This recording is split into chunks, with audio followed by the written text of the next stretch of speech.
Deje el paganismo atrás. Las fiestas del Señor son la clave a los evangelios. No podemos entender los evangelios si no entendemos las fiestas del Señor. No podemos entender la revelación, al menos que entendamos las fiestas. El gran secreto del templo de Salomón y el escondite del arca del pacto. Presentado por Michael Root. Lo que parece ser a la distancia, formaciones de roca en medio del desierto de Israel, resulta ser la ciudad completa de Gomorra que se encontraron, erecta e intacta. Todavía se pueden ver los lugares donde estaban las ventanas y las puertas. Se pueden identificar objetos en forma de esfinge y de pirámide. Todo se ve como un basurero regado en el desierto. Lo que les muestro en mi mano es un pedazo de azufre que tomé de la ciudad de Gomorra. La ciudad ha sido reducida a cenizas. Todos los edificios fueron quemados y convertidos en pura ceniza y ahora están cubiertos con miles de pedazos de azufre. Ese azufre y lo que fue la ciudad de Gomorra nos recuerda que Pedro habló que los restos de Sodoma y Gomorra quedan de ejemplo, lo cual en el griego se refiere a una evidencia visible de los juicios justos de Dios. Y así como Dios no manda lluvias de fuego y azufre sobre toda la nación y sobre toda ciudad en las cuales hay maldad, y para probar eso podemos decir que anoche vimos en la noticia de la ciudad de Washington y vimos que aún está intacta, pero Dios sí prometió que había puesto un ejemplo en la tierra para toda la humanidad y para todos los tiempos para demostrar que Él es el juez, y cuando Él promete que va a haber juicio, hay juicio. Por lo tanto dejó los restos de Sodoma, Gomorra, Adma y Zeboín como ejemplo para todas las generaciones en contra de aquellos que deciden vivir una vida sin Dios. Eso es también un ejemplo que demuestra que Dios puede librar al justo en el día del juicio. Por lo tanto, ese pedazo de azufre que está pasando por entre ustedes puede significar buenas noticias y malas noticias. Todo depende del lado en que usted esté en cuanto a la relación con el Creador del cielo y la tierra. Las Escrituras dicen que el justo hable siempre de sus juicios todo el día entero. Por supuesto, eso no es una conversación agradable para quienes viven una vida perversa. Pero continúa diciendo, sabiendo esto primero, aquí tenemos una de las escrituras fundamentales relacionadas con los últimos días. Sabiendo esto primero, que en los últimos días van a venir burladores. Y esos burladores van a correr tras de sus propias concupiscencias. El contexto aquí, pero también se refiere no solo a los creyentes, la gente que dice que cree en el Mesías, en Jesús, sino también a los ministros y pastores que van a estar andando tras la sensualidad y la codicia con los ojos puestos en obtener sus propios beneficios más que nada. Ellos van a estar burlándose, diciendo, ¿dónde está la promesa de que vendría pronto? Y dirán, desde que nuestros padres murieron, todo sigue igual. Y Pedro continúa diciendo que gustosamente ignoran que Dios juzgó al mundo en los días de Noé y volverá a juzgar al mundo otra vez. En los días de Noé estremeció las bases de la tierra, pero esta vez va a sacudir los cielos y la tierra. Todo lo que pueda ser estremecido se va a estremecer. Lo único que quedará de en pie será lo que está seguro y fijo sobre la roca. Estamos ahora en un tiempo donde hay muchos burladores que creen que sirven y adoran al verdadero Dios. Y sin embargo, Dios dejó en la tierra no solo los restos arqueológicos de Sodoma, Gomorra, Adma y Zeboín, sino los carruajes del faraón regados en 1,5 millas en el fondo del Mar Rojo. También en Arabia Saudita se ha encontrado el verdadero monte Sinaí, exactamente donde el profeta Pablo, a quien yo cariñosamente llamo Rabino Shaul, dijo que estaba, en Arabia. No donde la mamá de Constantino dijo que estaba, en la península de Sinaí. También el arca de Noé fue encontrada en el norte de Turquía. Y esta noche ustedes van a encontrar evidencias relacionadas con el descubrimiento del arca del pacto. Las cosas que han sido descubiertas el año que pasó en la tierra de Israel son sucesos milagrosos que para ustedes quizás sea la primera vez que los oyen y van a ver cosas antes de que salgan en las noticias y se den a conocer internacionalmente en los próximos meses. Ahora, Pedro continuó diciendo, refiriéndose a la venida del Señor en esos últimos días, que los burladores andarán diciendo, ¿de dónde viene esta promesa? Desde que nuestros padres durmieron, todo sigue igual como siempre ha sido. Y agrega que Dios no es falto de carácter concerniente a sus promesas de juicio. El hombre ve la tardanza como falta de carácter. No hemos visto fuego y azufre descender del cielo, porque Dios es paciente no queriendo que nadie perezca. Pero dice, no pueden ignorar esta cosa. Con respecto a los últimos días y las promesas de su retorno, dice, no ignoren esto. No ignoren esto. Y les aseguro que en su mayoría el mundo entero, incluyendo la iglesia cristiana, está dispuesta a ignorar que para el Señor un día es como 1000 años y un milenio es como un día. Por miles de años los rabinos hebreos han enseñado que en 6 días Dios creó los cielos y la tierra y en el séptimo día descansó, lo cual significa que el hombre tendrá su tiempo para gobernar durante 6000 años, pero el Mesías reinará en el séptimo milenio. El libro de Bernabé, que yo no voy a argumentar que debe ser incluido en el canon de las Escrituras, tiene al menos 1700 años, y fue escrito por un judío seguidor del Mesías en el siglo I.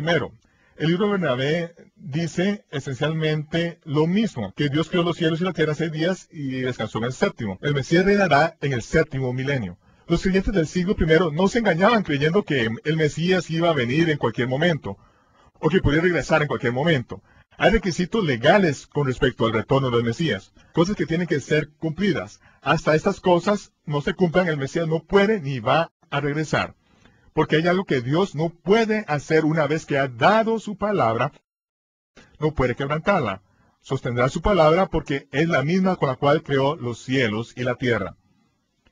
En esos días nos encontramos viviendo en el final de los tiempos del hombre aquí en la tierra, ya que estamos viviendo en el final del sexto milenio y entrando en el séptimo.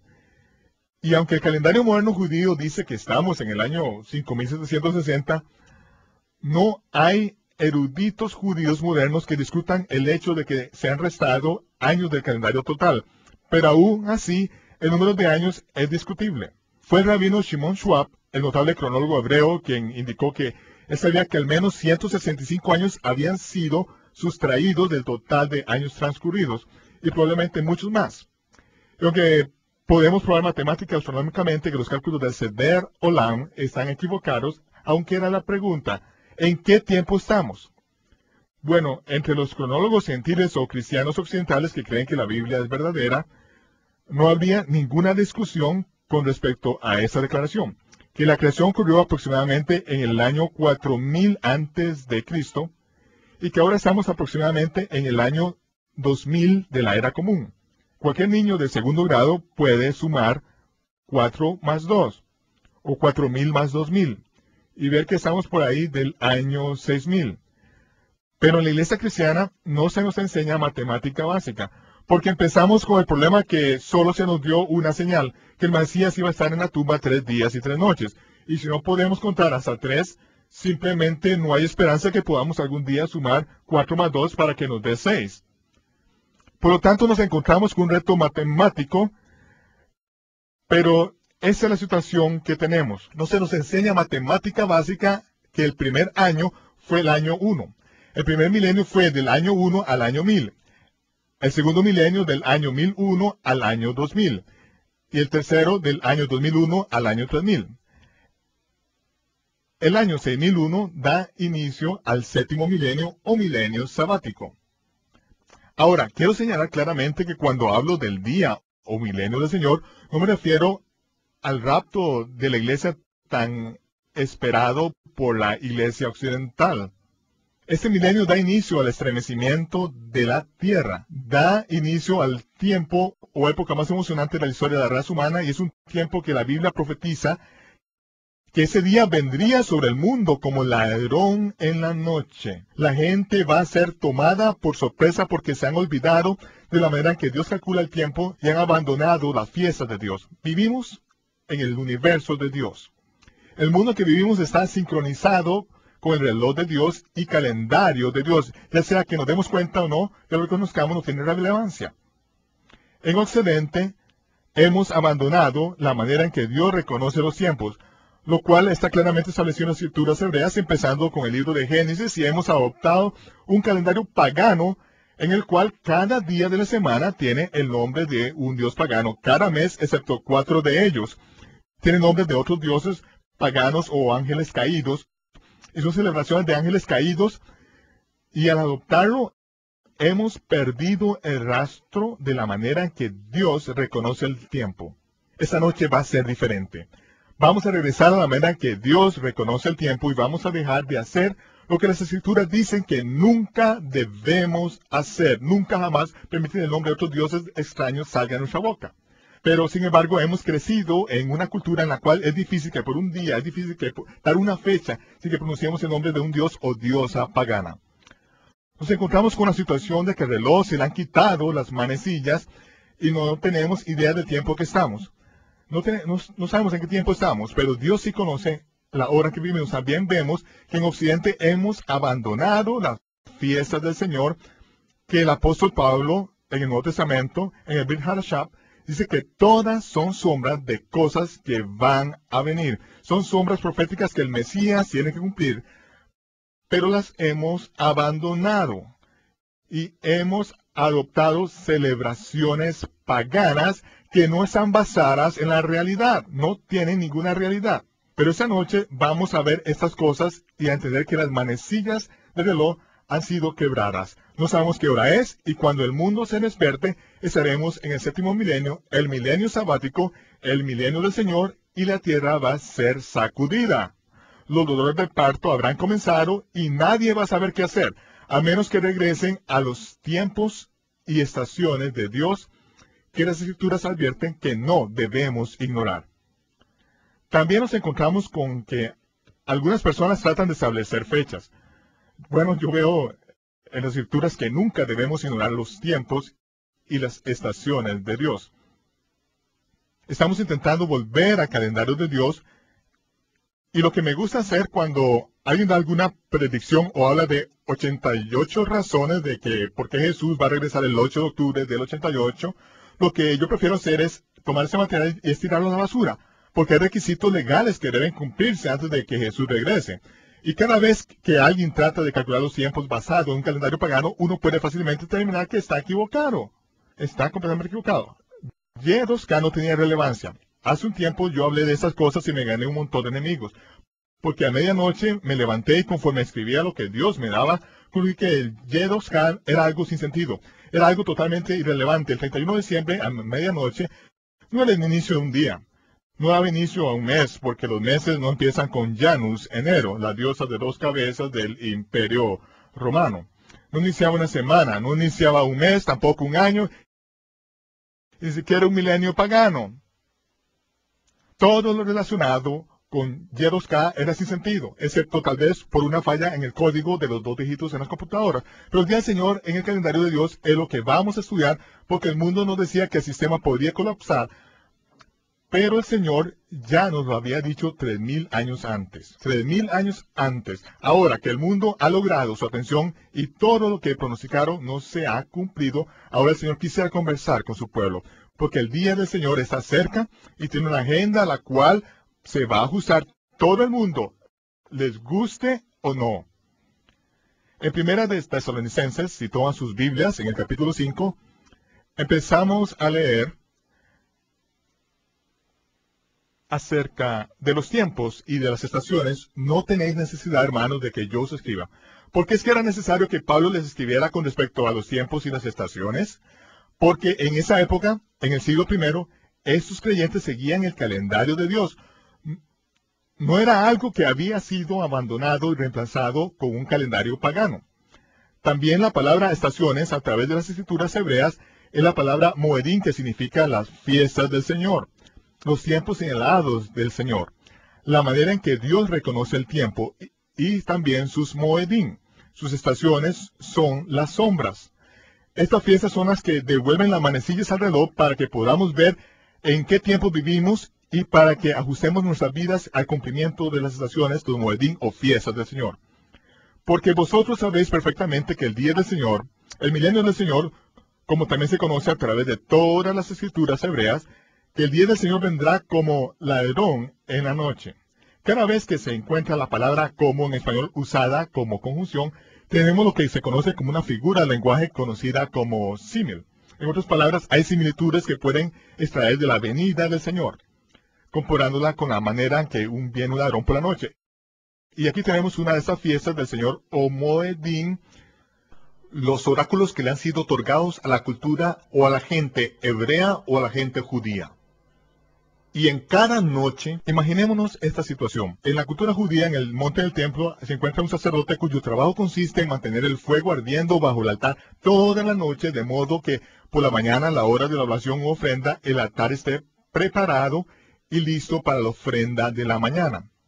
Si ese sacerdote a medianoche enciende bien el fuego para que no se apague, y se pone a dormir tranquilo, el sumo sacerdote, el Cohen Gadol, muchas veces bien callado, va al altar, toma unas buenas brasas en una bandeja, la sopla bien y va donde está el sacerdote dormido y muy cuidadosamente extiende esas brasas a su alrededor sobre sus vestiduras y el sacerdote se queda aún más dormido debido al calorcito que está recibiendo, pero luego abruptamente es despertado por las llamas cuando su ropa prende en fuego y es expuesto inmediatamente como alguien que no estaba cumpliendo con su deber.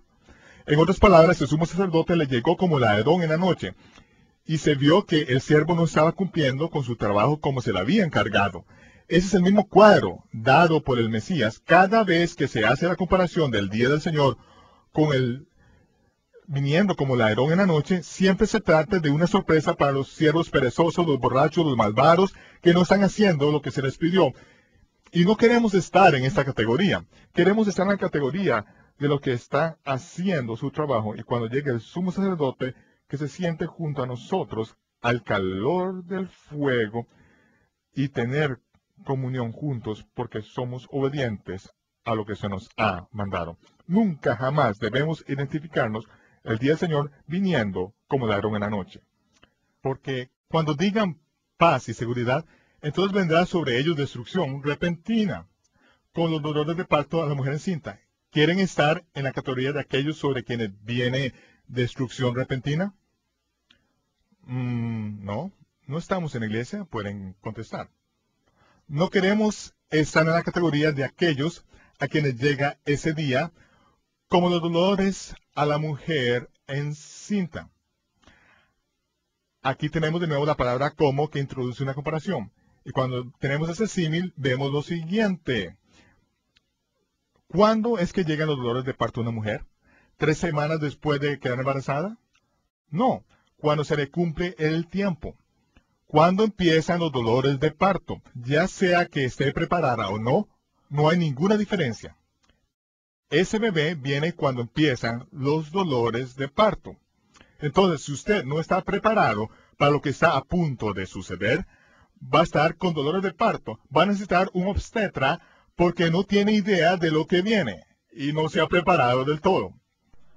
No queremos estar en esa posición en el que el mundo entero va a estar en muy poco tiempo, en que ese día viene como ladrón en la noche. Absolutamente desprevenidos porque los tiempos y los moedim ya habrán sido cambiados por el sistema religioso del anticristo y el gobierno dentro del cual realizamos nuestros negocios. Los tiempos y las estaciones han sido borrados de nuestra conciencia y ese día va a caer sobre el mundo y los dolores de parto van a empezar y ustedes tienen que estar enterados porque el mundo va a necesitar un obstetra que lo asista. Van a necesitar conocer a su Señor, a su Mesías, y esa es la función de ustedes. Esa es la razón por la cual usted está siendo llamado este día. Y ese es el tiempo, porque Dios quiere que usted esté preparado. Siempre es decepcionante ver el número de personas que asisten a escuchar este mensaje, pero nunca nos decepcionamos con respecto a quién viene, porque es Dios el que llama a su pueblo, y mientras el resto del mundo está profundamente dormido, su pueblo se alista para las cosas que deben pasar. En el Evangelio de Juan leemos, yo no he escrito todo lo que debería escribirse o podría escribirse. El mundo no tendría espacio para guardar todos los pergaminos de las cosas que deberían escribirse acerca del Mesías.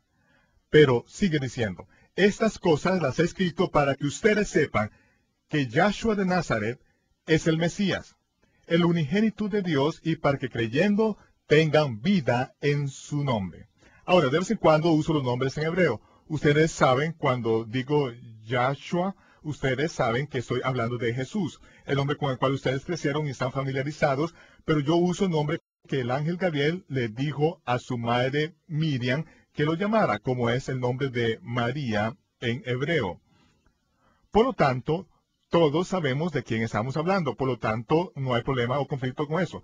Mi nombre es Mikael en hebreo, es Mijael en ruso, Miguel en español, y Michel en francés, y Michael en inglés, pero solo se trata de diferentes pronunciaciones dependiendo de la parte del mundo donde uno viene. Y por supuesto, cuando viajas alrededor del mundo, a veces tienes que pedir disculpas, especialmente a los británicos, por la forma de hablar, porque cuando hablamos el inglés americano estamos mutilando al idioma inglés.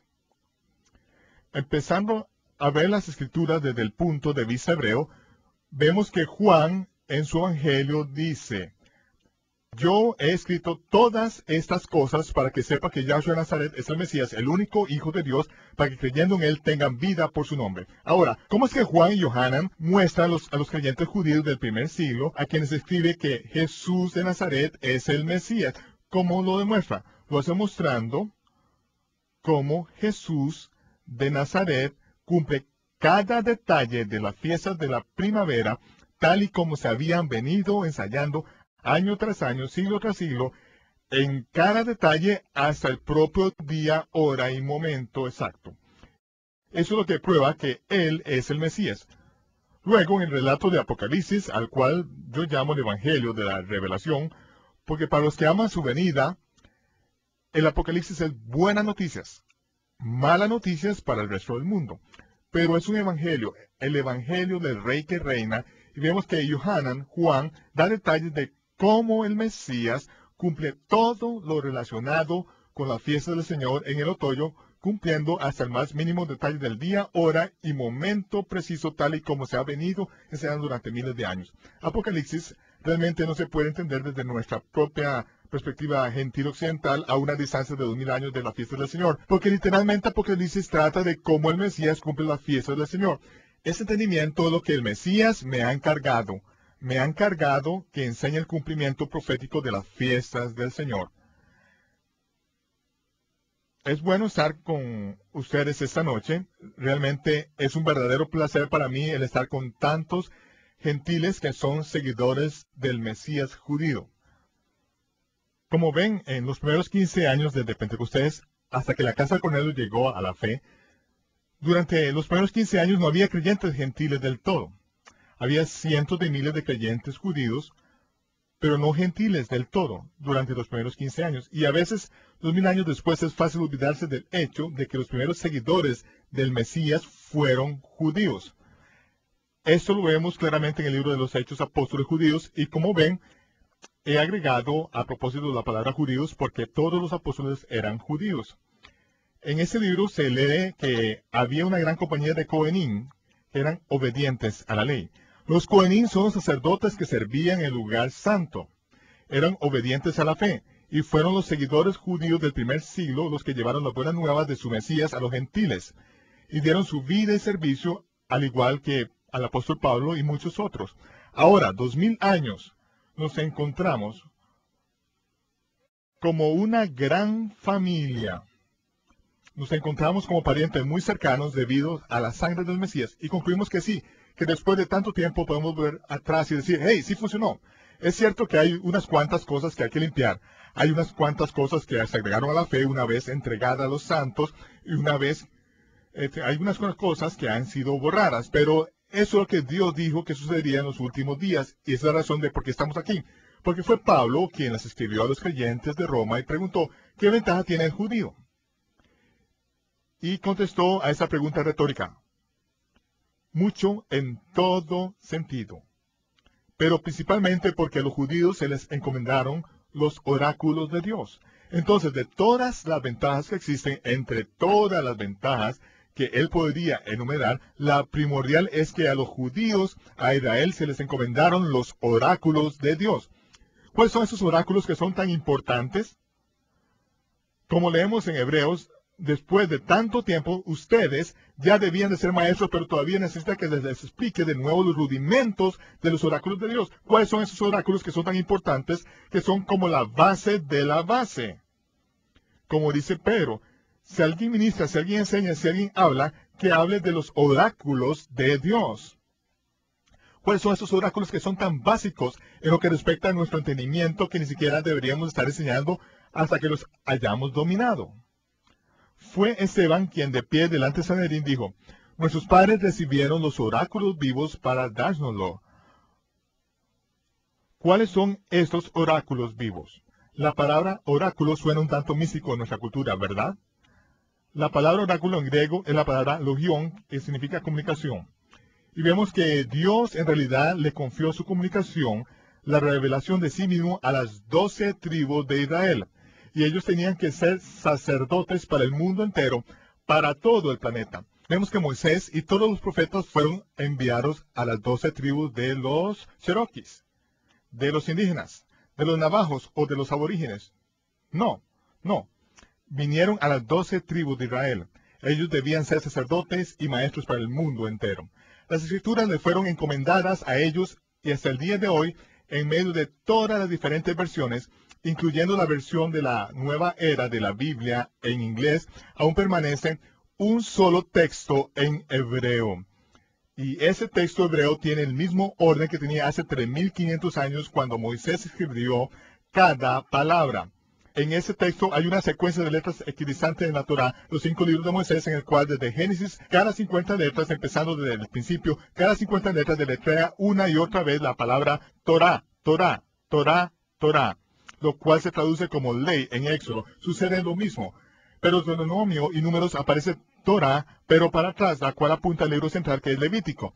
Y luego en Levíticos, cada 7 letras, que es el número de la perfección de Dios, aparece Yod, Hei, Vav, Hei. Yahweh, el nombre de Dios, aparece cada 7 letras. Y hasta el día de hoy, el texto hebreo aún mantiene la misma secuencia equidistancia de letras. Eso no puede lograrse por medios humanos y aún tener sentido en la forma en que fue escrito. Esta es la firma de Dios.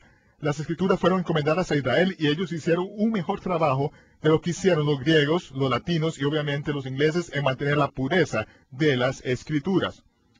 Como le dice Pablo a Timoteo, desde niño has conocido las escrituras que te hacen sabio para salvación.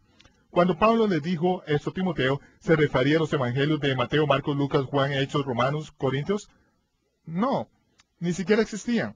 Lo único que existía era la Torá, los profetas y los otros escritos. La Torá, los 5 libros de Moisés y los otros escritos. La Torá es la base.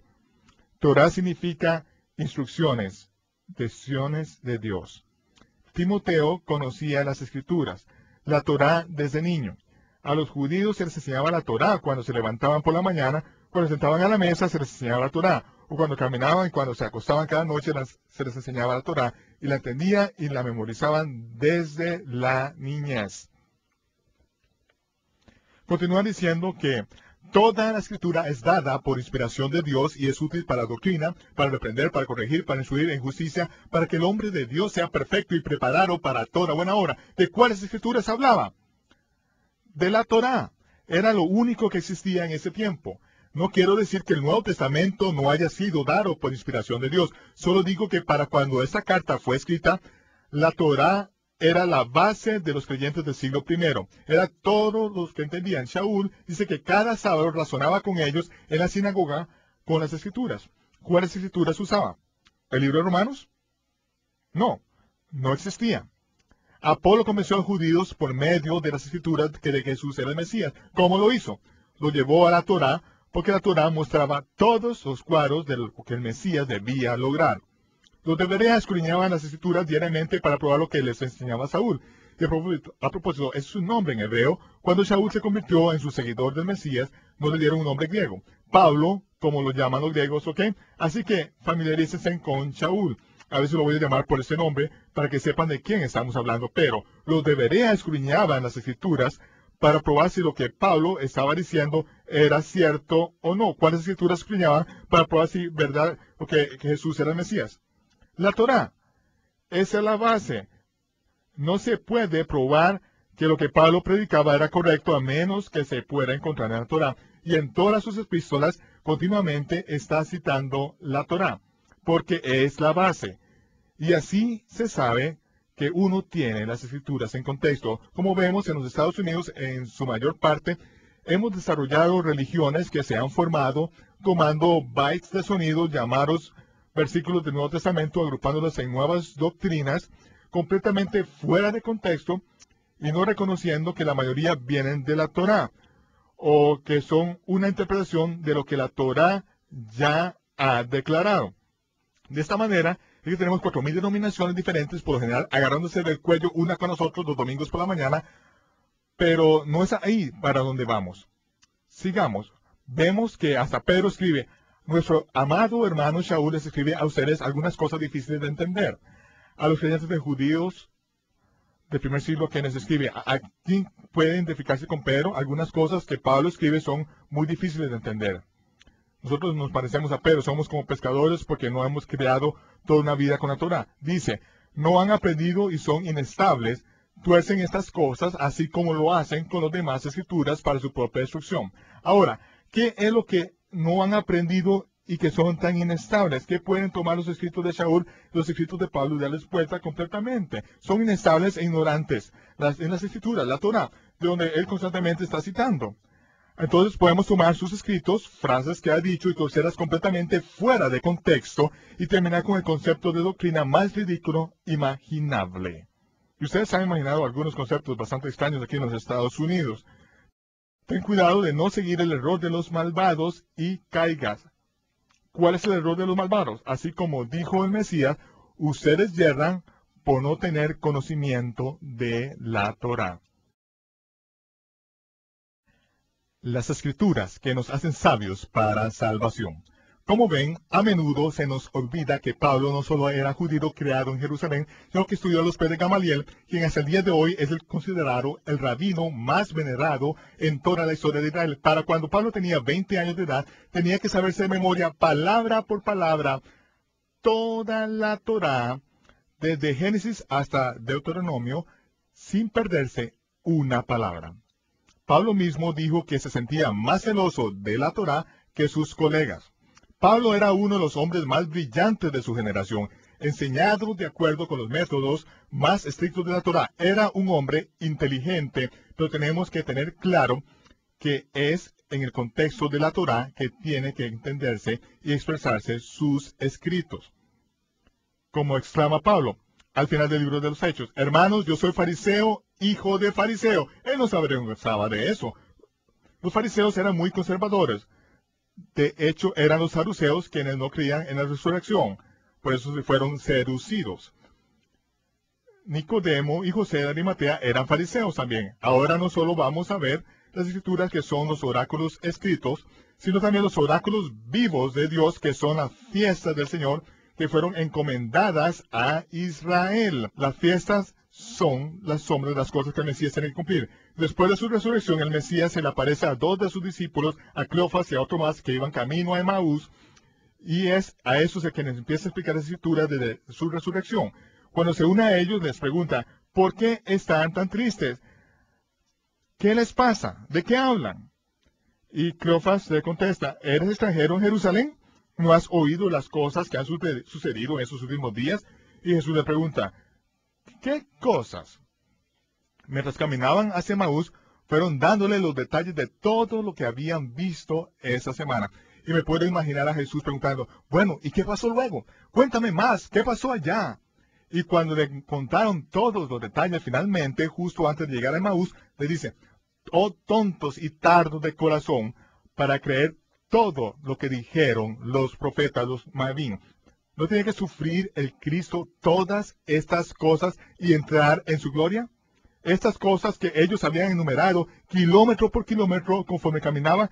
Entonces, empezando de Moisés y todos los profetas, les explicó todos los detalles que tenían que ver con él. Les explicó exactamente todos los detalles, lo que acababan de ver, y les mostró que el Mesías tenía que cumplir cada detalle de lo que acababan de ver. Cuando llegaron a Emaús, les dijeron, por favor, quédate con nosotros. Él actuó como si tuviera que seguir su camino. Entonces lo convencieron, él entró con ellos y fue allí donde se identificó, porque dicen las escrituras que cuando tomó el pan y lo partió, dijo, Baruch atah Adonai Eloheinu melech haolam hamotzi lechem min haaretz. Lo mismo que había dicho 3 días antes.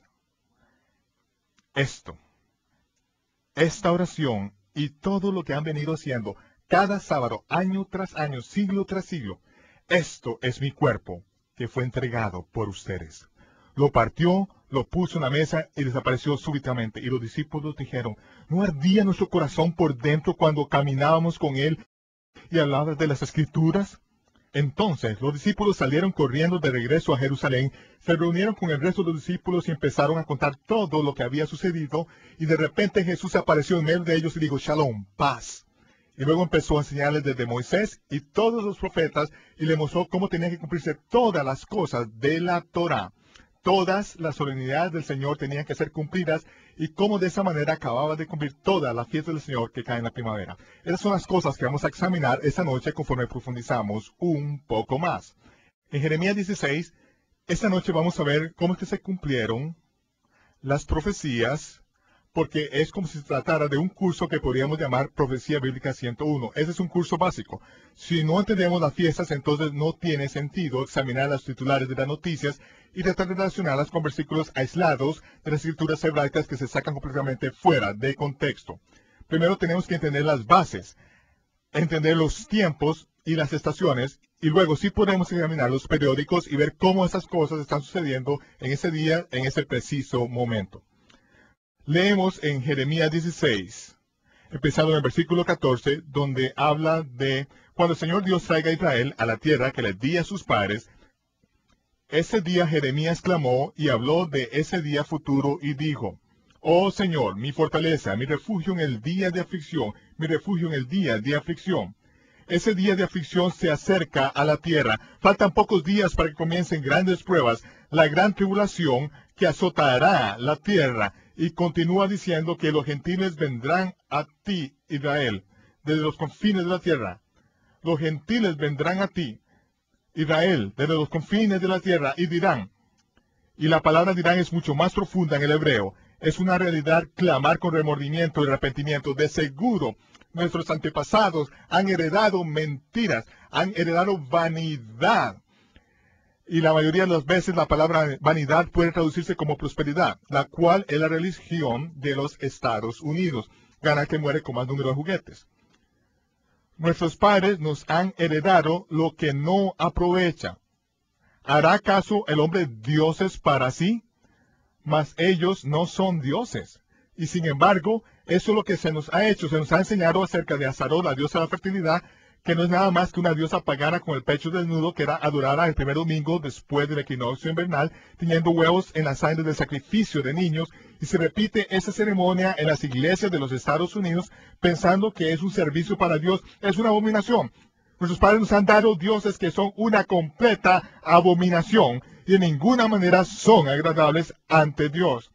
Hemos heredado mentiras de nuestros antepasados, pero dice que si simplemente clamamos con arrepentimiento, Dios va a hacer ¿qué? Dice, por lo tanto, debido a que los gentiles han clamado con arrepentimiento, he aquí que yo, Dios, por una sola vez, voy a hacer que ellos, los gentiles, sepan. La palabra saber también significa entender en hebreo. Haré que conozcan por experiencia mi mano y también mi poder, y sabrán que mi nombre es...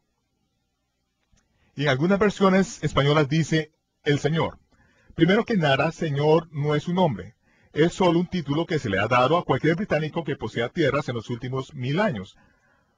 Pero cada vez que usted vea con letras mayúsculas de letra S-E-N-O-R en la versión española, las letras hebreas que están detrás de ese título son Yod, Hei, Vav, Hei. Yod, Hei, Vav, Hei, que es el nombre del Señor. Cuando las escrituras hebreas dicen, alaban el nombre del Señor, no dice, alaba el nombre del Señor, dice el nombre de Yod, Hei, Vav, Hei, Yahweh. ¿Cómo va a alabar su nombre si no lo conoce? Cuando dice, bendiga el nombre del Señor, lo que dice es, bendiga el nombre de Yahweh. ¿Cómo va usted a bendecir un nombre que ha ignorado toda la vida? ¿Por qué ha sucedido esto? Porque aproximadamente 7000 veces aparece el nombre del Señor, Yod, Hei, Vav, Hei, Yahweh, en las versiones españolas de la Biblia. Y cada vez aparece en mayúsculas, S-E-N-O-R, siguiendo una tradición judía que enseñaba que el nombre es demasiado santo para pronunciarlo. Los traductores de las Escrituras sustituyeron el nombre de Dios por el título del Señor en mayúsculas. Estaban siguiendo una tradición judía y recuerden lo que advierte Shaul. de no prestar atención a las tradiciones judías que se apartan de la verdad. Ese es uno de esos pasajes que sobresalen en las Escrituras. Justo como Moisés fue instruido por Yahweh, la razón por la que los saqué de Egipto con mano poderosa es para que el mundo entero sepa que mi nombre es Yahweh. Y luego, en el tercer mandamiento dice, no tomarás el nombre de Yahweh, Elohim, tu Dios, en vano. Por eso se desarrolló una tradición judía en el nombre era demasiado santo para ser pronunciado. Para no tomarlo en vano, dejaron de pronunciarlo. Y ese nombre era pronunciado solo una vez el día de expiación por el sumo sacerdote. Jeremías amonestó a los judíos antes de ir a cautividad en Babilonia, cuando les dijo, debido a que ustedes, maestros de Israel, han estado enseñando a la gente que juren por Baal, que en hebreo simplemente significa señor, amo, esposo, por esta razón los enviaré en cautividad. Y cuando regresen, si siguen rehusando enseñar mi nombre, destruiré a la nación completamente. Por esta razón Israel fue destruida en el año 70 después de Cristo. Esa fue la razón por la que una de las últimas cosas que el Mesías les dijo a los líderes de Israel, los maestros que se suponía que deberían de enseñar el nombre de Dios, fue, y dijo, no me verán más hasta que digan, Baruch haba Beshem Yahweh. Bendito es el que viene en el nombre de Yahweh. Él citó las Escrituras y las citó correctamente. Y en estos últimos días, Dios dice, si claman en el arrepentimiento, los gentiles no solamente entenderán las Escrituras y entenderán las solemnidades y sus caminos, sino que también verán su mano, su poderío, su fuerza y sabrán que mi nombre es Yahweh. Por eso, con confianza, podemos proclamar, bendito es el que viene en el nombre de Yahweh. Cada vez que decimos aleluya, ya es la forma corta de Yahweh, y es alelu o bendito eres tú, ya. Aleluya, bendito sea ya. Por eso yo pronuncio el nombre del Señor distintiva y correctamente como Yahshua. Yahshua, porque ya es la forma corta poética de Yahweh, y Shua es la forma corta de Joshua, que significa salvación. Yeshua simplemente quiere decir salvación, pero Yahshua significa ya, Dios es nuestra salvación. Y esta es una característica de la mayoría de los nombres hebreos. Por ejemplo, el nombre de Mateo es Metillahu, el énfasis dice en ya. Isaías en hebreo se dice Yahu, Jeremías Yemeriyahu. El énfasis es siempre en el sagrado nombre de Dios. Y esa es la razón de por qué debemos pronunciar Yahshua. Toma un poquito de tiempo acostumbrarse a pronunciar el nombre, en lugar del nombre más familiar de Jesús, pero cada vez que lo dices, pronuncia el nombre más bello que puedas decir. Es también una declaración que ya es nuestra salvación. En los últimos días dice que los gentiles, 10 gentiles se agarrarán del borde de la vestimenta de un judío y dirán, enséñanos, sabemos que Dios está contigo. Y en las esquinas de la vestimenta, Dios nos instruyó muy claramente, dijo que Él quería que fuéramos reyes y sacerdotes para servirle a Él y a todo el mundo. Si obedecíamos y guardábamos sus mandamientos, entonces nos pondría en todas las vías de comercio grandes del mundo y nos daría un terreno muy especial aquí en la tierra y nos haría vestirnos en forma diferente. En el borde de nuestras vestimentas deberíamos tener un borde y ese borde de un solo hilo azul, que en esta túnica aparecen 2 hilos, pero es uno solo. Esto es para que lo veamos y siempre recordemos guardar sus mandamientos, porque ese color azul es conocido como tejelet, que se extrae de una concha de mar llamada Hillsong, que era vendido por Lidia. Ese tejelet, el color del piso del trono de Dios. Y nos recuerda que siempre estamos ante su presencia y siempre tenemos que guardar sus mandamientos. Este único hilo azul que se trenza en la tela para parecer que son 2, es como una semejanza del Mesías, que vino para la primera vez como sufrido servidor para pagar por los pecados de la humanidad, y la otra parte del cordón es el más largo porque estamos añorando que regrese como Rey de Reyes a gobernar sobre la tierra con vara de hierro. Invita a todos los que vencieren y le sirven ahora a reinar con él para siempre.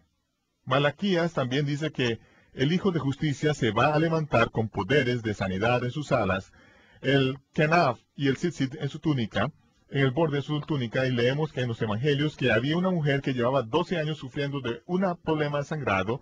Debido a esta enfermedad contagiosa tenía que vivir fuera de la familia de la fe. No podía vivir en la compañía de los creyentes porque Dios había indicado que si cumplen los mandamientos ninguna de las enfermedades de los gentiles llegarán a ti. Pero debido a lo que había hecho, ya sea contaminándose con la manera en que manejaba las cosas, o comiendo alimentos inmundos o que fuera, ella había adquirido esta enfermedad y tenía que vivir fuera de la familia de la fe hasta que estuviera limpia. Después de 12 años y de gastar todo lo que se ganaba, no había una esperanza para esa mujer, ni siquiera una. Entonces oyó que Yahshua venía al pueblo.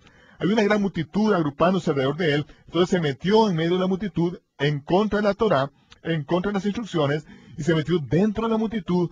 Lo hizo agachándose y caminando en sus rodillas y manos para pasar desapercibida. Se metió por entre la multitud, se colocó justo donde Jesús venía. Justo cuando pasaba, extendió la mano. Y a la altura del tobillo estaba este tzitzit en las 4 esquinas de la túnica sin costura que llevaba puesta. Y cuando pasaba, ella extendió su mano, se agarró del tzitzit de su túnica. Y justo antes de que se le escapara su mano, Jesús se detuvo y dijo, no me devolvería. ¿Quién me tocó? Y sus discípulos dijeron, bueno, creo que aquí todos estamos muy apretados. Entonces él miró a su alrededor, inmediatamente la multitud se paró y se echaron hacia atrás porque todos la reconocieron, todos la vieron y la multitud guardó silencio porque ella no solo se había unido a la familia de la fe, contaminando a todo el mundo, sino que también había extendido su mano y había tocado el borde de la vestimenta de un rabino kosher y por eso se podía ser apedreada en su propio sitio. Ella sabía que era mujer muerta, pero también sabía lo que Malaquías había dicho, que el sol de justicia se levantaría con sanidad en su tzitzit. Ella sabía que él era el Mesías, iba a ser sanada. De lo contrario, se consideraría muerta. Y todos estamos aquí en la misma situación. Si Yahshua de Nazaret no es el Mesías, ustedes están muertos en sus pecados. Estamos todos muertos en nuestros pecados, porque sin el derramamiento de sangre no hay expiación, no hay remisión de pecados. Si él no es el Mesías, entonces su muerte y su resurrección fueron en vano. No hay esperanza para nosotros. Estamos fuera de la casa de la fe. No podemos entrar en la presencia de Dios otra vez porque hemos cometido pecado de muerte y estamos contaminados. No hay esperanza. Estamos sin Dios y sin esperanza en este mundo. Pero yo estoy aquí para decirles, igual que lo hicieron mis hermanos judíos del primer siglo, pero Kefa, Shaul, Pablo, que Yahshua es en realidad el Mesías. Él es el Hijo de Dios y que creyendo, al agarrarse del borde de su túnica, usted también puede ser sanado. Usted también puede tener la justicia de Dios impuesta sobre usted solo con creer, de la misma forma que Abraham lo recibió en el principio. 10 gentiles agarrándose el tzitzit de la vestimenta. Esa noche es la noche para agarrarse el tzitzit de la túnica del Mesías. No de la mía, porque Él es el rabino principal, Él es el maestro, y Él ha enviado su Santo Espíritu para que sea nuestro rabino, para que sea nuestro maestro, y así nos va a llevar a toda verdad. Confiamos en Él y ahora estamos cumpliendo sus promesas para los últimos días, y dijo, recuerden las cosas antiguas, porque yo soy Dios y no hay otro, yo soy Dios, no hay otro como yo, declarando el final desde Bereshit, declarando el final desde Génesis. Y de tiempos antiguos las cosas que aún no han sucedido. Mi consejo prevalecerá, y haré todo lo que me place, dice Yahweh. Dice Yahweh. Ahora, regresamos al principio, a Génesis capítulo 1. En el versículo 14, vamos al principio donde Dios ha contado el final de Bereshit desde el principio. En el libro de Bereshit o Génesis leemos en el capítulo 1, versículo 14, Dios dijo, haya lumbreras en el firmamento de los cielos para separar el día de la noche. El sol, la luna, los planetas y las estrellas están allí y fueron puestos allí por estas razones, para que sirvan de señales, de estaciones, para días y años. Y vemos que sean para señales. Vemos que Dios es quien le puso nombre a todas las estrellas del cielo, y dice en los Salmos que no hay una sola lengua en el mundo donde no se oiga su información. Día tras día dan conocimiento, noche tras noche hablan, y en cada lengua, ya sea latín, griego, egipcio, chino, hebreo, todas las estrellas del cielo, si uno pregunta qué significa en la lengua nativa, en todas significan lo mismo. ¿Por qué? Porque Dios le dio su nombre originalmente. Su nombre hebreo habla de la venida del Mesías y del plan de redención de Dios. Las estrellas no dicen nada de su vida personal. Para saber su vida personal, ustedes tienen que llamar a Dionne Warwick y su línea psíquica caliente. Pero, como los adivinadores que trabajaban para Dionne averiguaron un día que se prestaron a trabajar y se encontraron las puertas con llave, su negocio había quebrado y nadie lo vio venir. Por eso creo que sus posibilidades de averiguar algo llamado a una línea psíquica son completamente nulas. Ahora vemos que hay señales en el firmamento, y solo quisiera darles un ejemplo muy breve, como se lee en Apocalipsis 12:1. Apareció en el cielo una gran señal, una mujer vestida del sol, con la luna debajo de sus pies y sobre su cabeza una corona de 2 estrellas. Estaba encinta y gritaba con dolor de parto en angustia del alumbramiento. Ella dio a luz un hijo varón que va a regir todas las naciones con varas de hierro. Esta constelación de la que se habla allí no es Virgo, como se conoce en Occidente, sino Betula, que en el hebreo quiere decir virgen. En la mano izquierda de la Virgen está una estrella que se llama Semak en hebreo, y esa palabra es usada 5 veces por los profetas hebreos, cada vez refiriéndose al Mesías, y por eso aparece en letras mayúsculas R-A-M-A, porque los traductores reconocían que se refería al Mesías.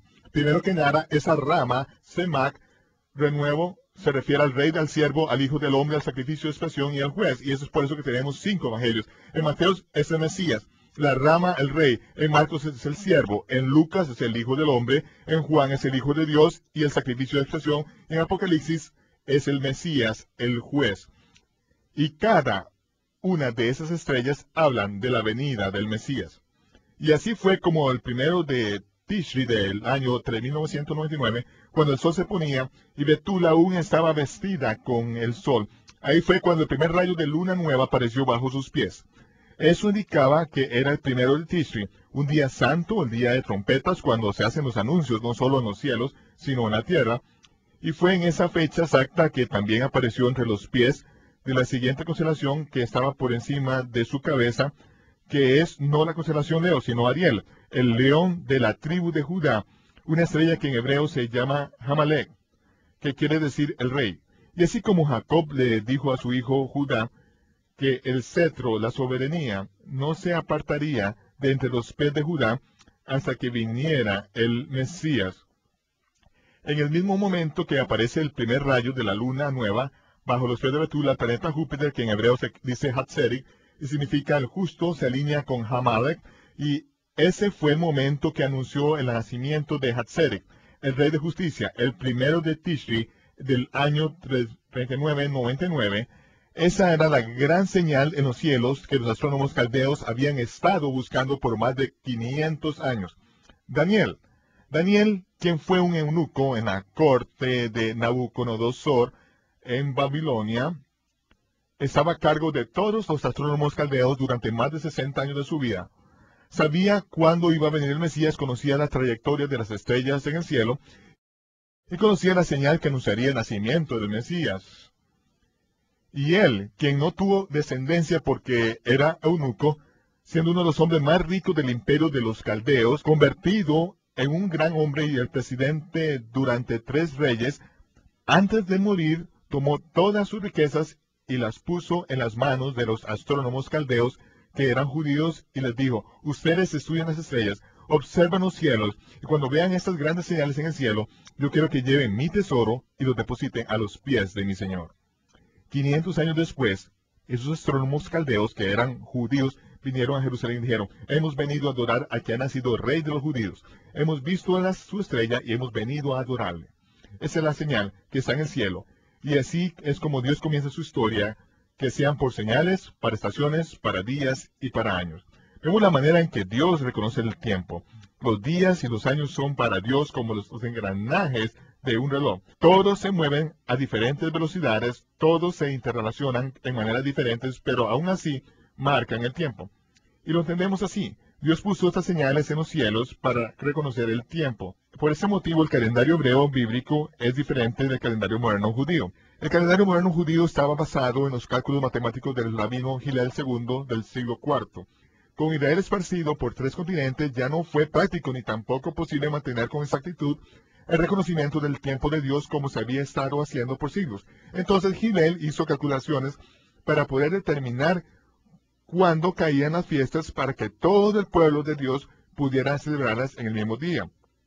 Ahora, después de 1700 años nos damos cuenta que sus cálculos no eran suficientemente exactos para mantener el calendario alineado. Y esa es la razón de por qué si celebramos las fiestas de acuerdo con el calendario judío, las estamos celebrando en el día equivocado 60% de las veces. Eso se debe a que ese calendario no se ha sincronizado con el tiempo original de Dios. Ahora que estamos de regreso en la tierra de Israel, ya no hay motivo para no regresar a la manera original de reconocer el tiempo. Y para hacer esto, primero que nada, necesitamos entender lo que dice Génesis 1:4, cuando empiezan los días de acuerdo con el tiempo de Dios. A la puesta del sol. Al atardecer es cuando comienza el nuevo día. ¿Qué hora es el atardecer? Cuando el sol se pone. Muchas gracias. Ahora, ¿y cuándo comienza la semana? Primero que nada tenemos que determinar cuándo empieza el Shabbat. Y en nuestra cultura sería de la puesta del sol del día viernes hasta la puesta del sol del sábado. Ese es el Shabbat. Al final del Shabbat, cuando se pone el sol, ese es el primer día de la semana. Así es como se determina. Es muy claro que se lee en los Hechos de los Apóstoles Judíos. Ahí vemos cómo los discípulos se reunieron temprano el primer día de la semana a compartir el pan. Y conforme Pablo empezó a enseñar, se extendió hasta la medianoche y un joven que escuchaba se cayó de una ventana y murió. No porque la enseñanza fuera tan mala, simplemente se quedó dormido. Pero cuando salieron y le ministraron, resucitó de entre los muertos y todo el mundo quedó tan entusiasmado que nadie se fue a dormir esa noche. Y cuando salió el sol, Shaul salió en su siguiente viaje. Todos los demás se fueron a trabajar como de costumbre. En nuestra cultura, cuando oímos temprano el primer día de la semana, lo primero que se nos viene a la mente es que fue levantar un domingo en la mañana. Solamente una mentalidad gentil occidental. Temprano el primer día de la semana se reunieron a partir el pan. Ellos hacían lo mismo que todavía hacemos en Jerusalén. Es la tercera comida del Shabbat. Después de pasarnos el día entero estudiando las Escrituras y descansando, salimos de nuestras casas y vamos a reunirnos con una comunidad más grande de creyentes. Nos sentamos alrededor de una mesa y todos traen comida para compartir.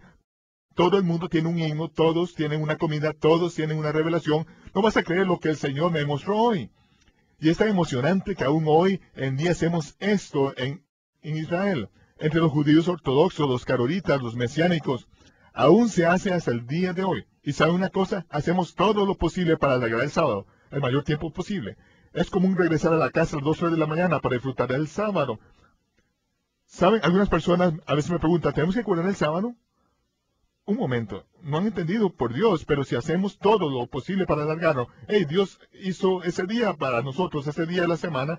Él prometió que cuando se pone el sol el viernes podemos decir al mundo que simplemente se queden con sus problemas porque lo van a tener hasta el final del sábado. Y nos tomamos todo el día porque Dios dice que si lo guardamos va a asegurarse que tengamos todo lo que necesitamos en la vida. Y es verdad, yo no lo guardé durante gran parte de mi vida, pero es su provisión.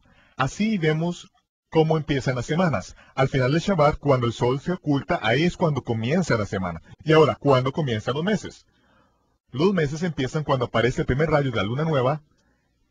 Ese es el comienzo del mes. Claro, sabemos que la luna llega a su plenitud a la mitad del mes y después comienza a disminuir hasta que desaparece. Después, cuando aparece el primer rayo de la luna nueva, se inicia otro mes. Lo siguiente es lo que ocurría antes de la destrucción de Jerusalén.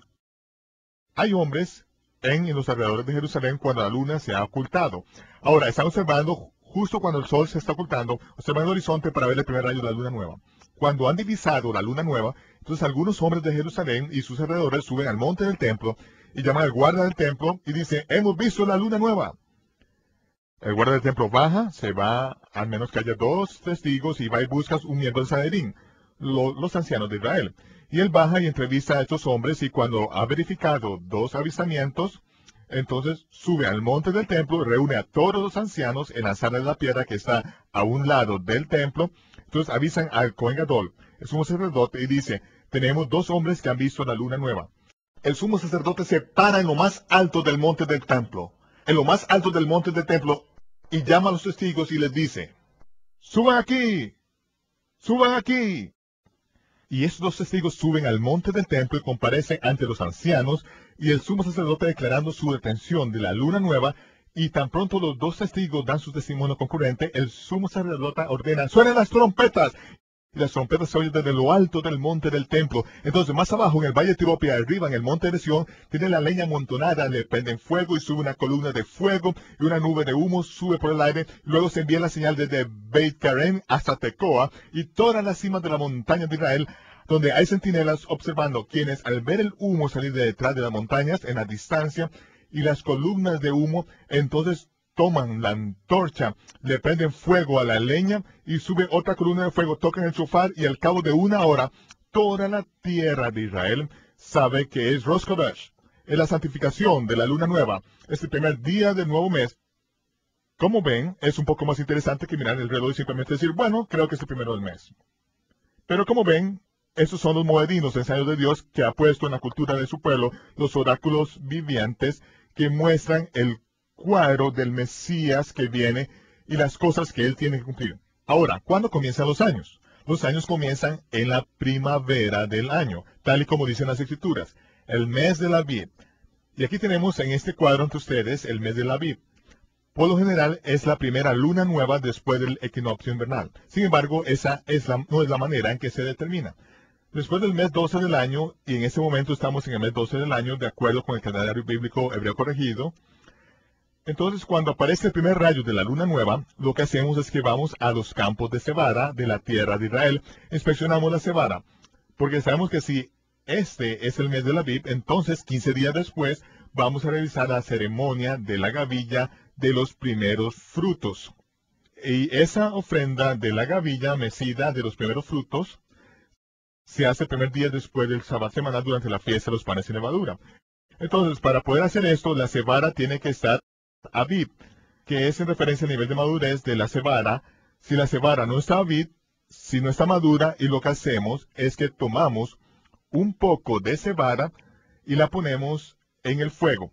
Y cuando el fuego la tuesta, si no está aviv, simplemente se evaporan todas las semillas y no queda nada. Pero si la ponemos en el fuego y sale toda la humedad y se pueden tomar esos granos y molerlos y entonces la cebada está aviv. Por lo tanto, vemos que cuando aparece el primer rayo de la luna después del mes 12, si la cebada está aviv, entonces es el mes de aviv. De lo contrario, se declara un eder bet y le mostraré en unos cuantos segundos esta ilustración para que lo entiendan. Como pueden ver, esto corresponde en el calendario gregoriano, o como yo le llamo afectuosamente las fechas paganas de marzo y abril, que tienen nombres de otros dioses. Ayer corresponde a abril y parte de mayo, aproximadamente Shuan con mayo y junio. Por supuesto, ya discutimos cuándo empiezan los milenios. El primer milenio del año 1 al año 1000. Estos todos los milenios cambian en los años 0, 0, 1. Y ahora, llegamos al mes cuarto. ¿Notan el nombre del cuarto mes? ¿Pueden alguien pronunciarme ese nombre? Tamuz. Ahí, en el propio calendario bíblico, tenemos el mes de Tamuz. Eso es lo que está en el calendario judío. ¿Sabe alguien acerca de Tamuz? Leemos acerca de Tamuz en Ezequiel 8.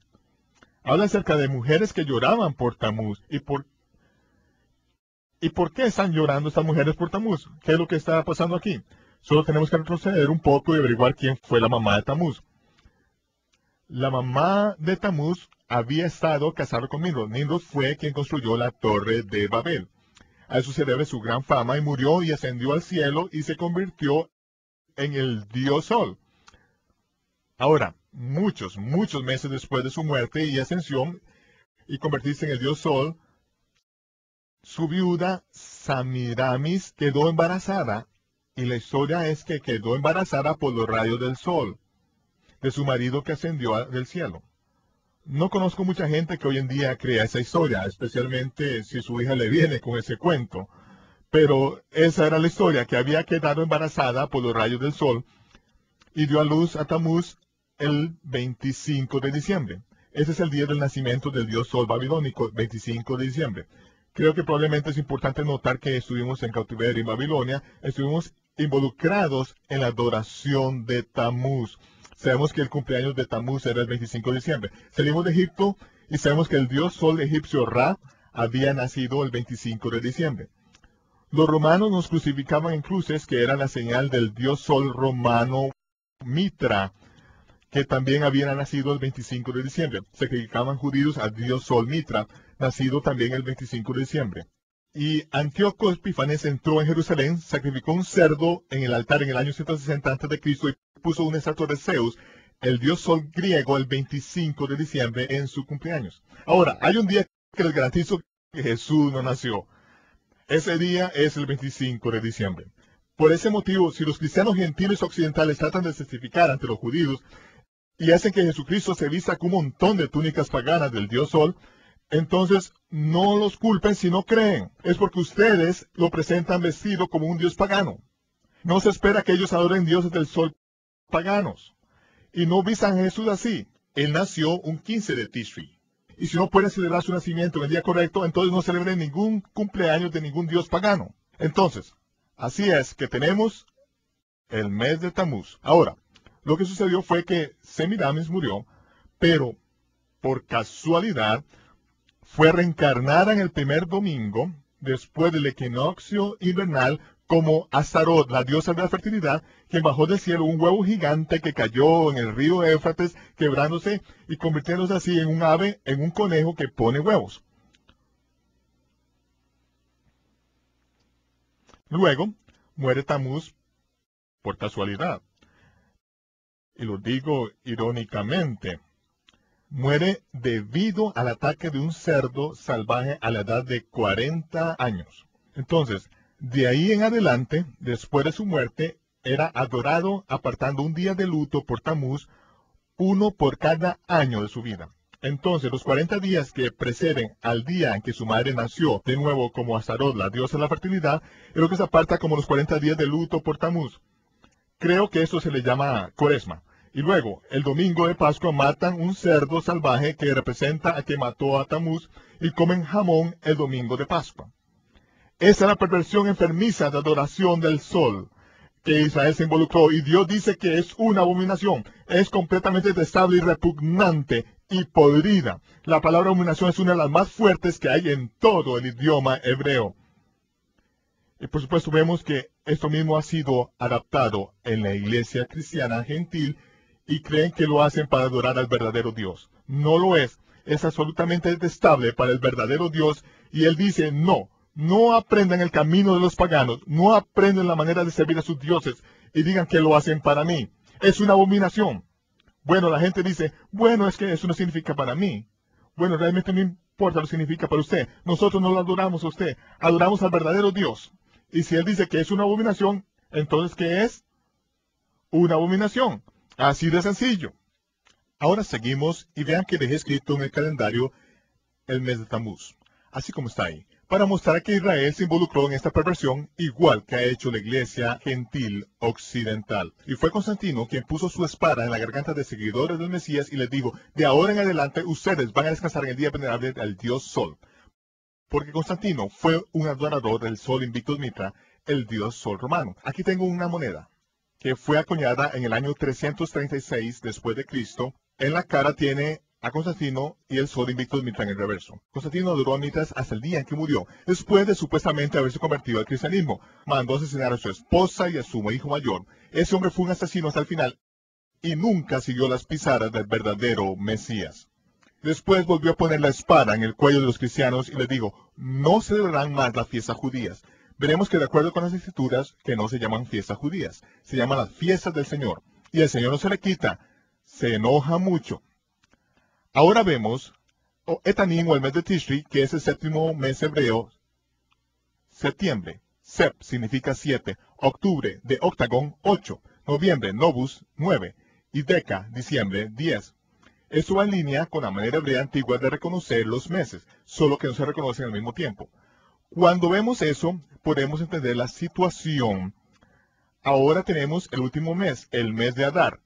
Luego observamos el siguiente rayo de luna nueva, y si la cosecha de la cebada no estaba madura, no estaba vid, entonces se declara un Adar Bet, que es el mes 13. Eso es el año bisiesto. Entonces cuando aparece el primer rayo de la luna nueva, será el mes de la vid.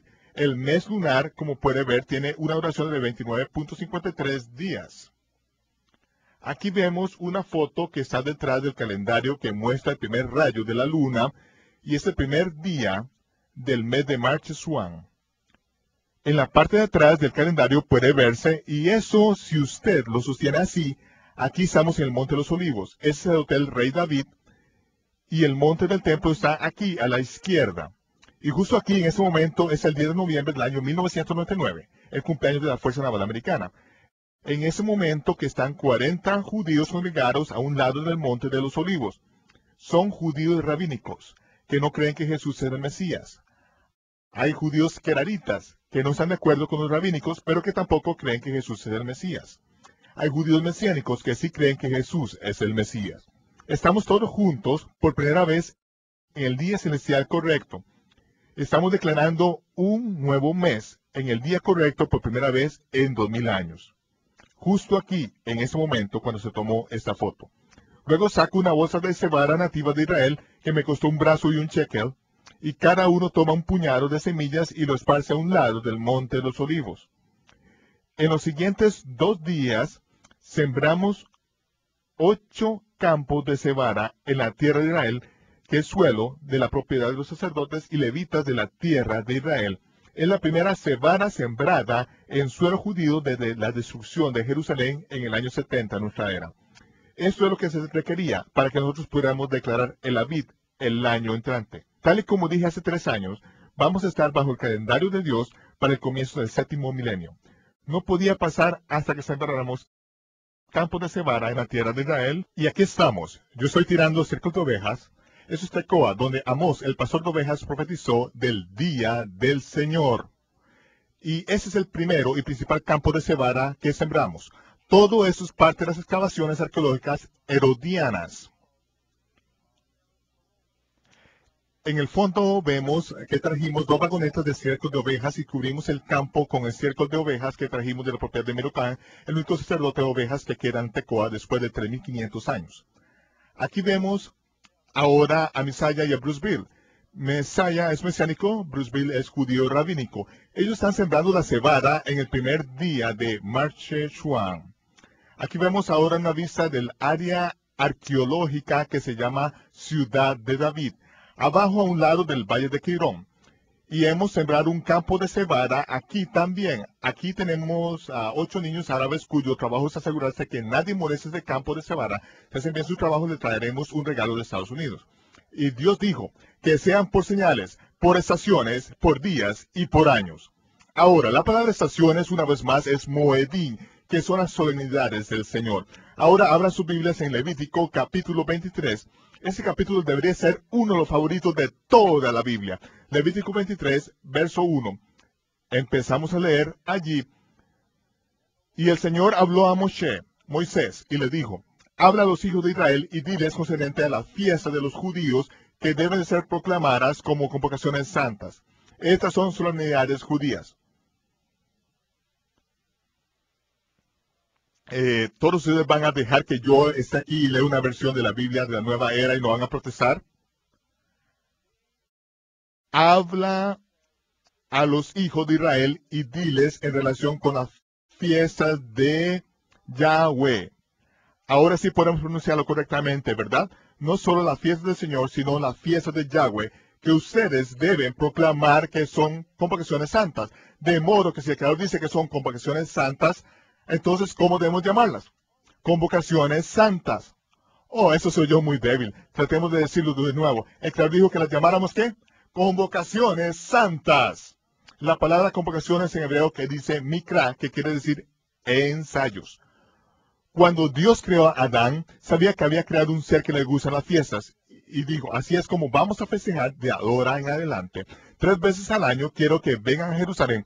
Todo lo que coman, todo lo que hagan, las oraciones que digan y todo lo que suceda en esas prácticas va a ser un ensayo de lo que el Mesías tiene que cumplir. Pero nunca dijo ni una palabra de que el Mesías tenía que cumplir estas cosas en ese tiempo. ¿Por qué?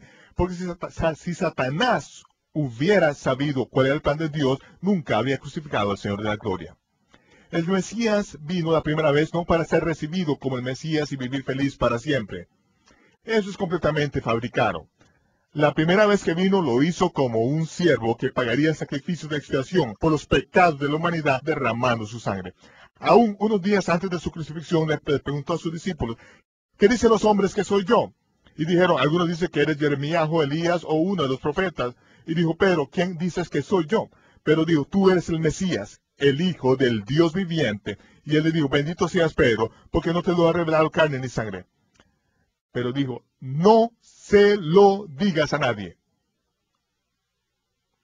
porque yo tengo que ser entregado, crucificado, y el tercer día resucitaré de los muertos. Todo se trataba de una misión encubierta. Y después que resucitó de la muerte, sí se podía decir que tenía que cumplir cada una de esas prácticas, cada una de estas fiestas hasta el más mínimo detalle del día, momento y hora. Y luego el libro de Apocalipsis empieza. Esta es la revelación de Jesucristo que Dios le dio a él para revelar a sus siervos las cosas que tienen que suceder pronto. La palabra deben en el mismo término legal que tiene que ver con el cumplimiento de todas estas cosas, las fiestas del Señor que caen en el otoño en cada detalle. Entonces estas fiestas nos muestran el cuadro de las que el Mesías tiene que lograr. Esas son mis fiestas, esos son sus prácticas. Ahora quiero llevarlos al muro de la ciudad de Jerusalén. Ese es un mapa actual de Jerusalén. El muro en rojo aquí rodea todo y por supuesto da hacia el norte. Y vemos que está el valle alrededor de Jerusalén. Primero tenemos el valle de Quirón que rodea toda la ciudad y luego el valle de Ginón. En el medio se encuentra el valle Tiropea o el valle del fabricante de queso que forma al lado derecho del monte de los olivos. En el centro está el monte Moriah y después el monte de Sión. El pico más alto del monte Moriah está el monte del templo. El pico más alto del monte Moriah está al norte del muro de Jerusalén aún hasta el día de hoy.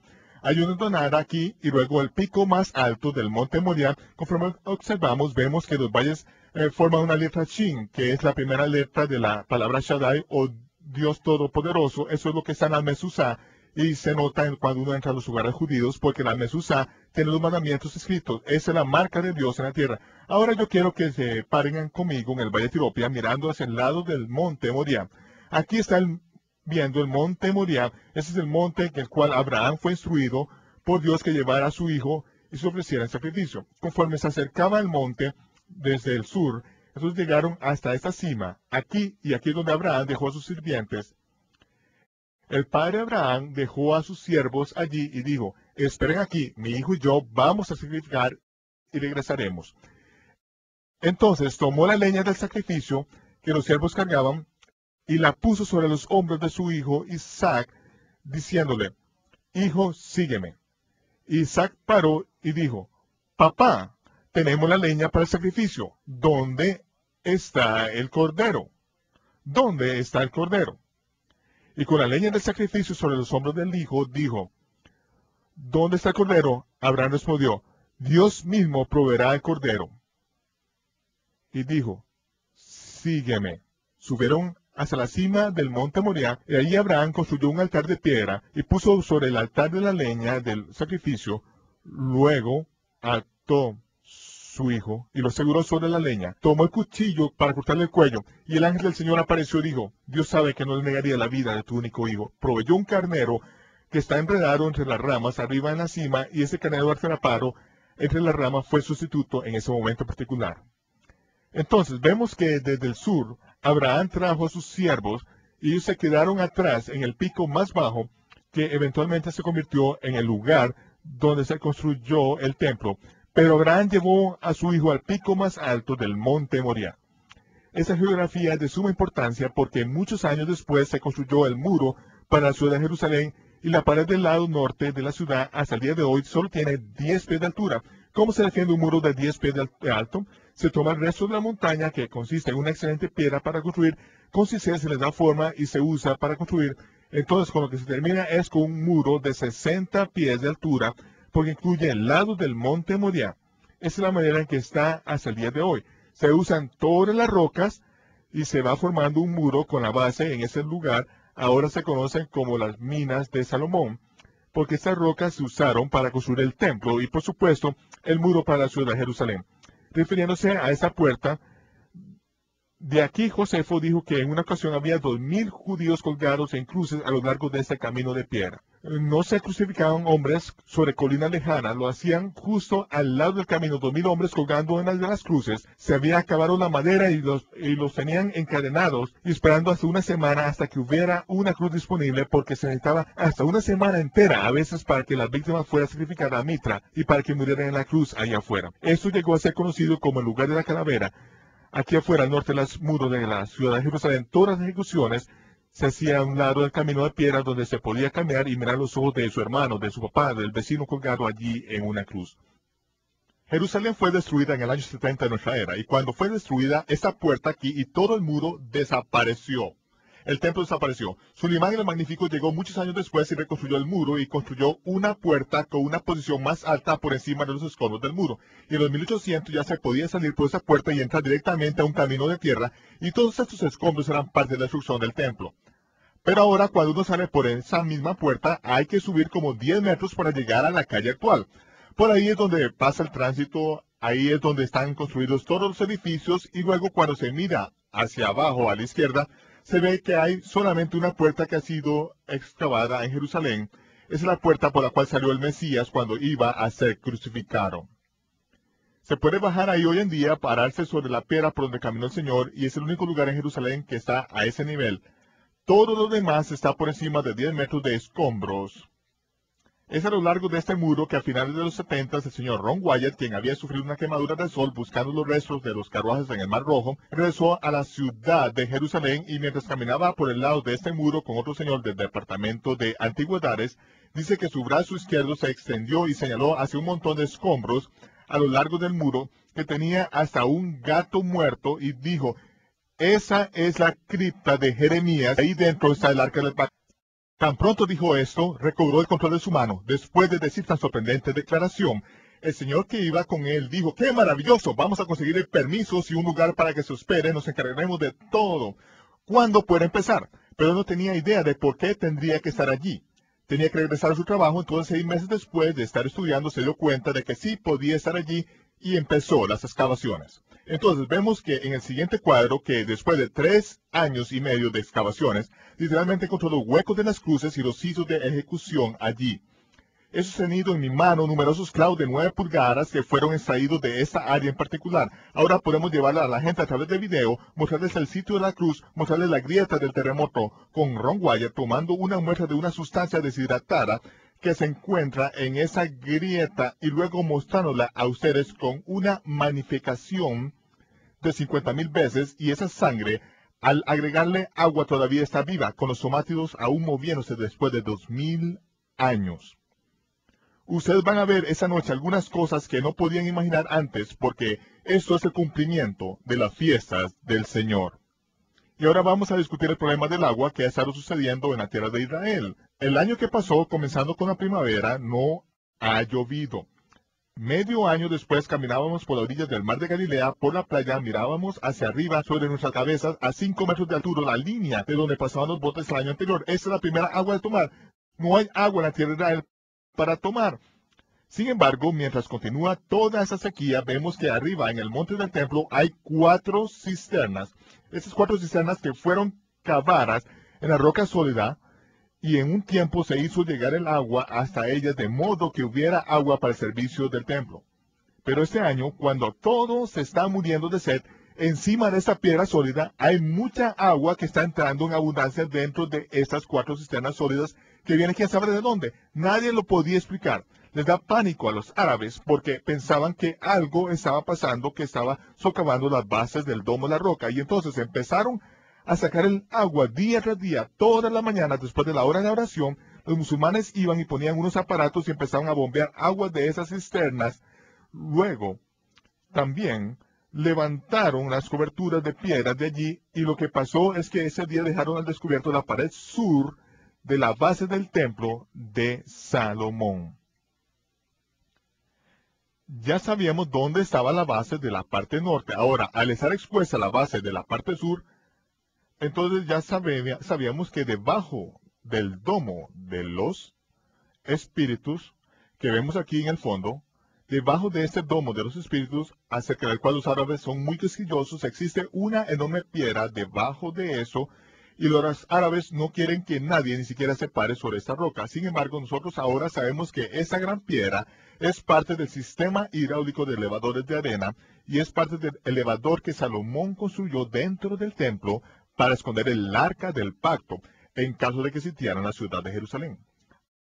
Ahora, sí podemos mostrar algunas cosas relacionadas con la construcción del templo de Salomón y la escondite del arca del pacto, acerca de las cuales no teníamos ni idea hace un año de que pudieran entenderse algún día. Y ahora vamos a entrar al monte del templo. Dentro del templo de Salomón les vamos a mostrar cómo fue construido y vamos a ver estas cosas que están pasando en este último año, en el sexto milenio del hombre. El domo de los espíritus se sienta sobre esa antigua piedra enorme que está en el medio del lugar santísimo. Los árabes, cuando empezaron a tener gran miedo, empezaron a desprender algunas de las piedras de la superficie, que está justamente por debajo de esa línea roja, y allí es donde había instalado hace varios años una cañería que podía estar goteando y quizás era de donde venía el agua. Entonces, cuando levantaron esas piedras, empezaron a excavar y quedó expuesta la base del templo de Salomón en ese borde. Yo ya lo sabía, no porque lo hubiera visto primero, sino porque había recibido una llamada de uno de los 7 fundadores originales del Instituto de los Tesoros del Templo. Él me había llamado hace un año cuando estuve en Israel y quería hablar conmigo acerca del Arca del Pacto, porque sabía que yo sabía algo del Arca del Pacto. Me hizo la invitación tarde en la noche para que me reuniera con él en su casa tarde en la noche allí en Tecoa. Yo soy muy cauteloso acerca de con quién hablo sobre el Arca del Pacto cuando estoy en Israel, porque algunas personas han muerto por eso. Y también sabemos que hay bastantes burladores en el mundo que se burlan de todos los descubrimientos del señor Ron Wyatt. Entonces yo estaba muy dudoso en ese tiempo, pero ahora sabía que era el momento para reunirme con él. Y entonces casi a medianoche fui a su casa, llevé a alguien conmigo que estaba preparado para esto. En su casa empezó a descubrir lo que había sucedido el año anterior, de cómo el agua estaba apareciendo en las cisternas y los árabes que estaban en pánico el descubrimiento de los cimientos de la parte del sur del templo, y dijo que ahora sí sabemos que esa piedra enorme que está debajo del domo de los espíritus, que los árabes guardan muy celosamente, está en el lugar santísimo, en el templo de Salomón. También dijo que si alguien entra allí, los árabes se preocupan mucho y no permiten que nadie entre ahí. De hecho, tienen creencias de gente que ha entrado y ha muerto, según dicen sus leyendas. Entonces yo me levanté muy temprano la mañana siguiente y fui a ese lugar. Me paré en medio de esa gran piedra. A la izquierda hay varios edificios allí y de inmediato salió un árabe y empezó a gritarme: ¡Salga de ahí! ¡Salga de ahí! Yo me paré ahí y dije: ¿Quién, yo? Mirándome alrededor, haciéndome el inocente como si no supiera qué estaba pasando. Y corrió, dio la vuelta por el por el sur, y me hizo señales de que saliera. Y yo dije: ¿por qué? ¿Qué es esto? ¡Salga, salga! Él no me quería hablar, yo tenía que salir. Entonces salí y le dije: ¿qué es esto? Le digo: usted puede leer acerca de ello. Le respondí: ¿dónde? Pensando que me iba a dar un folleto en los libros. Ahora váyase. Se portó muy grosero conmigo, entonces hice que me iba, me di media vuelta y regresé ahí donde pude ver las otras cisternas y gente instalando las bombas. Ahora vemos arriba en el monte del templo la piedra antigua que está bajo el domo de los espíritus, está directa con el centro de la puerta dorada en el puro centro. Es el mapa de 400 millones de bytes, y cuando lo enfocamos podemos enfocar hasta una fracción de pulgada. Es ahí en el puro centro, en el medio de la puerta dorada, la puerta de la misericordia o la puerta del este, y sabemos que ahí está el templo de Salomón. Ahora, ese es un modelo del templo de Salomón. Esas líneas rojas que atraviesan la base aquí indican el nivel que ahora estamos cuando nos paramos en el muro occidental a orar. Todo lo que se ve debajo de la línea roja está bajo escombros y claro, vemos el borde donde estaba el templo de Salomón al fondo. Ahora, aquí está una foto que fue tomada el año pasado. La misma línea roja, ahí pueden ver el aceite de la frente de la gente que se inclina a orar contra la pared y oran y ponen las manos sobre el muro. Y allí ven la derecha de esa línea, el muro donde está el domo de la roca. Eso es por encima de donde estaba el templo de Herodes y el lugar santísimo del templo de Herodes. Pero el templo de Salomón estaba al norte de ese. Y sabemos que los dos templos ocupaban lugares diferentes según la opinión del propio Instituto del Tesoro del Templo. De hecho, el señor con quien me entrevisté Eduardo Recanati, dice que fue uno de los fundadores del Instituto de los Tesoros del Templo, pagó una gran suma de dinero en Etiopía como soborno y bajó al sótano de la iglesia donde se dice que el arca del pacto está. Se requirió mucho dinero para entrar allí y luego bajó a la parte más profunda del aposento más bajo y le mostraron donde supuestamente estaba el arca del pacto. Y él dijo, ¿dónde? Y le dijeron, ahí. Si supone que la vea, la verá. Si no se supone que debe verla, no la verá. Y él le dijo, no, así no es como funcionan las cosas, quiero que me devuelva mi dinero. Y le dijeron, no, lo que ve es lo que ve. Usted pagó su dinero, es lo que vio. Él salió de allí y se dio cuenta de que eso es lo que le costó averiguar, que no había nada en esa iglesia. Pero por supuesto, uno sabe que es un poco ridículo pensar que haya nada allí. Todo tiene que ver con la historia de que Salomón tuvo un hijo con la reina de Etiopía, y ese hijo de Salomón que vivía en Jerusalén hizo una réplica del arca del pacto, y a escondidas la puso en el lugar santísimo donde solo el sumo sacerdote podía entrar en el día de expiación, colocó el arca falsa allí, y huyó a Etiopía en el arca con el arca verdadera, y la copia era tan buena, por supuesto sin haberla visto antes, que la gloria de Dios permaneció sobre la réplica falsa durante 500 años. Pero esto es lo que ahora entendemos y vemos que está pasando en el monte del templo. Ahora, lo que pasó es que tomé una botella y conseguí un poco de agua antes de salir del monte del templo. Conseguí un poco de agua que la estaban bombeando de las cisternas, la puse en la tapa y caminé por el monte del templo. Pero escuché a varios árabes que me gritaban, ¡deténgase! ¡Deténgase! Por supuesto yo no entendí inglés del todo y empecé a caminar más rápido y bajé por las gradas occidentales donde fui rodeado por unos 20 árabes. Y allí fue donde vi que la guardia israelí venía con armas M16 y lanzadores de granadas, y cuando se acercaron vieron a ese enorme árabe y estaban muy preocupados. Me vieron tomando medidas y consiguiendo esta agua, muy enojados acerca de eso, y luego el tipo grande dijo, ¿eres judío? Yo dije, yo soy americano. Preguntó, no, ¿eres judío? Yo le dije, soy americano y creo en Jesús. Entonces de veras se puso hostil y dijo, yo creo en Jesús. Todo el mundo cree en Jesús. ¿Eres un judío? Entonces los soldados israelíes vieron que yo estaba tratando de alargar esto más de la cuenta, me agarraron por los hombros y me llevaron a la estación de policía donde estuve 2 horas, ahí con la botella de agua en el fondo, con una sonrisa en la cara. Finalmente dijeron que no había hecho nada malo en Israel y me quedaba libre para irme. Y me traje a los Estados Unidos.